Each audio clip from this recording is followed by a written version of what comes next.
Bincang-bincang dengan Boncel lah, mau tanya gimana sih Boncel cara mencegah penularan virus corona?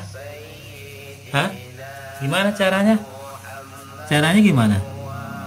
Hah? Oh gampang katanya. Apa caranya? Berwudu. Oh, lebih banyak berwudu ya? Ya. Iya katanya. Jadi berwudu itu sebagai salah satu cara untuk mencegah penyebaran virus corona. Berwudu maksudnya sebelum sholat ya? Iya katanya.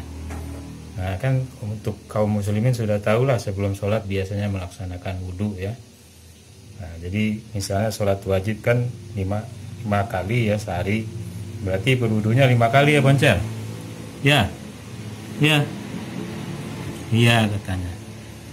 Berarti kalau melaksanakan sholat sunnah berarti wudunya lebih sering dong? Ya. Iya. Iya. Iya katanya. Nah, jadi lebih banyak berwudu saja guys untuk mencegah penularan virus corona, karena dari air wudu itu virus yang melekat di wajah kita, tangan kita, di kaki kita itu bisa larut ya dengan air ya. Insya Allah kalau semakin sering kita berwudu maka virus corona akan hilang ya melalui air wudu.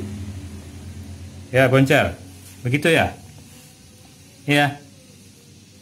Iya katanya. Oke, begitu saja informasinya. Assalamualaikum.